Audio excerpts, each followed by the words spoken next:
تو جناب کیا پاکستان کا نام ان ممالک کی فہرست میں شامل ہوگا جن کے شہریوں کی امریکی آمد پر پابندی ہوگی؟ یہ سوال حکومت پاکستان اور بہت سے پاکستانیوں کے لیے اس وقت اہم ترین ہے۔ ابھی اس فہرست کا انتظار ہے۔ دنیا کی صفحہ اول کی خبر رساں ایجنسی رائٹرز نے 5 مارچ کو 3 گمنام ذرائع کے حوالے سے یہ دعویٰ کیا تھا کہ جناب ٹرمپ انتظامیہ افغانستان کے ساتھ پاکستان کا نام بھی اس نئی آنے والی ٹریول بین لسٹ میں ڈال دے گی۔ رائٹرز کو ذرائع نے بتایا تھا کہ پاکستان کا نام متنازع فہرست میں شامل کرنے کی تجویز دے دی گئی ہے، لیکن باضابطہ طور پر اس کی کوئی تصدیق یا تردید نہیں ہو سکی۔ نئی ٹرمپ انتظامیہ نے اقتدار سنبھالتے ہی اشارہ دیا تھا کہ وہ بعض ممالک کے شہریوں کے امریکہ داخلے پر پابندی کی اپنی 2018 کی پالیسی کا احیا کرے گی۔ ٹرمپ کے پہلے دور میں اس پالیسی کے تحت 7 مسلم اکثریتی ممالک کو ٹریول بین لسٹ میں شامل کیا گیا تھا، لیکن 2021 میں بائیڈن انتظامیہ نے اسے شرمناک کہتے ہوئے ختم کر دیا تھا۔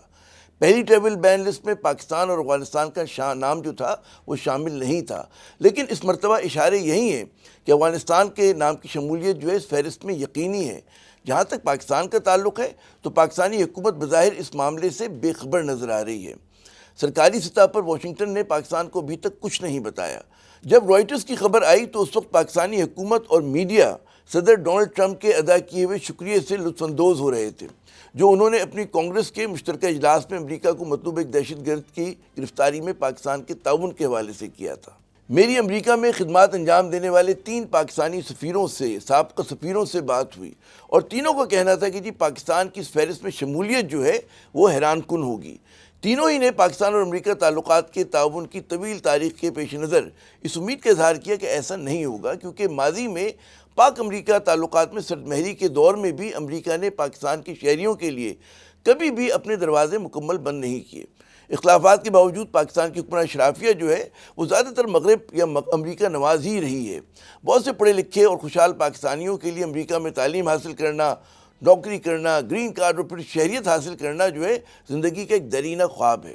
بقول ایک سابق سفیر، پاکستانی شہریوں پہ سفری پابندی لگانا ایک انتہائی منفی فیصلہ ہوگا، جس کے پاک امریکہ تعلقات پر انتہائی منفی اثرات پڑیں گے۔ پاکستانیوں کی مثبت سوچ اپنی جگہ، لیکن رائٹرز ایک ذمہ دار خبر رساں ایجنسی ہے اور اس کی خبر کو ہوائی خبر نہیں کہا جا سکتا۔ اگر دھواں ہے تو یقیناً کہیں آگ بھی لگی ہوگی، لیکن اس بات کا امکان ہے کہ آخری فیصلے میں پاکستان کے شہریوں کی امریکہ آمد پر مکمل پابندی سے گریز کیا جائے، یا پھر پاکستانیوں کے لیے امریکہ ویزے کا حصول کو ذرا اور سخت اس کو بنا دیا جائے۔ لیکن پاکستان کا نام ٹریول بین لسٹ میں شامل ہو یا نہ ہو، پاکستان کے لیے امریکہ سے تعلقات آنے والے دنوں میں پیچیدہ اور مشکل ہی رہیں گے، اور اس کی کئی نئی اور پرانی وجوہات ہیں۔ پہلی وجہ تو یہ ہے کہ افغانستان سے امریکی فوجیوں کے انخلاء کے بعد پاکستان کی اہمیت واشنگٹن کی نظر میں مزید کم ہو گئی ہے۔ بقول ایک سابق سفیر، پاکستان کا امریکہ کے ساتھ تعلقات کا بینڈ وڈتھ ہے وہ بہت زیادہ سکڑ گیا ہے۔ اس کے مقابلے میں بھارت اب امریکہ کا اسٹریٹجک پارٹنر ہے، اور یہی پاکستان کے ساتھ معاملات پیچیدہ کرنے کی دوسری وجہ بن جاتی ہے۔ امریکہ بھارت کو چین کے خلاف ایک طاقت بنا کر ابھارنا چاہتا ہے، اور خطے میں اس کا غلبہ دیکھنے کا متمنی ہے، جو یقیناً پاکستان کے مفادات سے متصادم ہے، کیونکہ چین اس کا قریب ترین حلیف ہے۔ پاک امریکہ تعلقات میں پیچیدگی کی تیسری وجہ واشنگٹن کے پاکستان کا جوہری اور میزائل پروگرام ہے، اس پر تحفظات ہیں۔ بائیڈن حکومت نے جاتے جاتے 3 پاکستانی کمپنیوں پر پابندی عائد کی تھی، جس میں ایک سرکاری ادارہ بھی تھا۔ وجہ یہ کہ یہ کمپنیاں مبینہ طور پر پاکستان کے طویل مار میزائل پروگرام میں مدد دے رہی تھیں۔ بقول امریکہ پاکستانی میزائلوں سے اسے براہ راست خطرہ ہے، جو کہ ایک انتہائی مضحکہ خیز خیال ہے، کیونکہ پاکستان کا جوہری اور میزائل پروگرام صرف اور صرف بھارت کے خطرے کے پیش نظر تیار کیا گیا ہے۔ پھر پاکستان پر دہشت گردوں کی سرپرستی کے الزام ہیں۔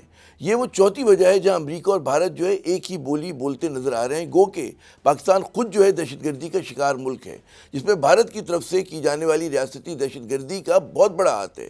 کلبھوشن یادیو اس بھارتی ریاستی دہشت گردی کے زندہ ثبوت کی صورت میں پاکستان کی قید میں ہیں۔ پاکستان کے لیے امریکہ سے تعلقات میں پیچیدگی کی تازہ ترین وجہ ٹرمپ انتظامیہ میں بھارت نواز اور بھارت نژاد افراد کی بڑی شمولیت بھی ہے۔ مثال کے طور پہ US secretary of state Marco Rubio, national security adviser Mike Waltz, اور جناب CIA کے ڈائریکٹر ہیں جان ریڈکلف، ان سب کو کٹر چین مخالف سمجھا جاتا ہے۔ چین جو پاکستان کا ہر موسم کا دوست ہے۔ اس تناظر میں چین اور سی پیک کے حوالے سے پاکستان پر دباؤ میں اضافہ ہو سکتا ہے۔ ویسے ماضی میں روبیو نے پاکستان کی مخالفت اور بھارت کی حمایت میں بل امریکی سینٹ میں پیش کیا تھا، جبکہ والٹز نے پاکستان پر دہشت گردی کے حوالے سے دباؤ ڈالنے کا مطالبہ کیا تھا۔ یہ وہی پروپیگنڈا ہے جو بھارت پاکستان کے خلاف استعمال کرتا رہتا ہے۔ ریڈ کلف نے CIA ڈائریکٹر میں اپنی اننگز کا آغاز جو ہے پاکستان پر دباؤ میں اضافہ کر کے کیا، جس کے نتیجے میں جو کابل میں دہشت گرد حملے میں ملوث شریف اللہ صاحب تھے ان کو پاکستان نے بلوچستان سے پکڑ کر امریکہ کے حوالے کیا، اور جس کے حوالے سے جو ہم دیکھتے ہیں کہ صدر ٹرمپ نے اس کا شکریہ بھی ادا کیا۔ پھر ایک بڑا اہم نام آتا ہے تلسی گبارڈ، ٹرمپ انتظامیہ کا ایک اور بہت ہی اہم نام ہے جو بطور ڈائریکٹر نیشنل انٹیلیجنس خدمات انجام دے رہی ہیں، جس کے تحت امریکہ کی 18 ایجنسیز جو ہیں وہ آتی ہیں، یعنی کہ 18 ایجنسیز جو ہیں تلسی گبارڈ صاحبہ کو رپورٹ کرتی ہیں۔ گبارڈ پہلی ہندو ہیں جو امریکی کانگریس کا حصہ بھی تھیں۔ آبائی یا نسلی طور پر ان کا بھارت سے کوئی تعلق نہیں۔ ان کی والدہ ہندو مت میں داخل ہوئی تھی اور اپنے تمام بچوں کی انہوں نے پرورش بطور ہندو کی، انہیں ہندو نام دیے۔ تلسی گبارڈ کے بھارت کی ہندوتوا تحریک سے قریبی تعلقات ہیں اور پاکستان کی سخت ناقدین میں سے ایک سمجھی جاتی ہیں۔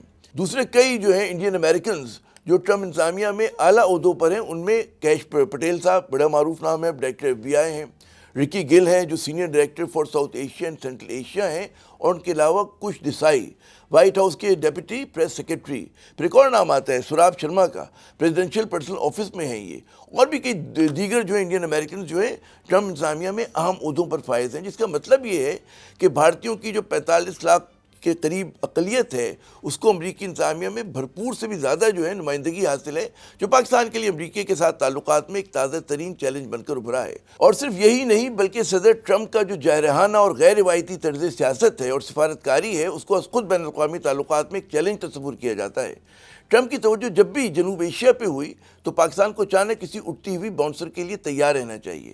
اور آخر میں شہباز حکومت کے امریکہ کے ساتھ تعلقات میں مسائل کی وجہ جو ہے وہ بااثر پاکستانی امریکنز بھی ہیں، ان میں سے بہت سے جو ہیں وہ پاکستانی ڈائسپورا کے لوگ وہ تحریک انصاف اور عمران خان کے حمایتی ہیں اور شہباز حکومت کے شدید مخالف۔ پاکستانی ایمبیسی کی کوششوں کا اگر ایک رخ ہوتا ہے تو پاکستانی ڈائسپورا کا رخ بالکل اس کے برعکس ہوتا ہے، دوسرا رخ ہوتا ہے، یعنی کہ یہاں پہ صورتحال جو ہے وہ بھارت کے بالکل برعکس ہے۔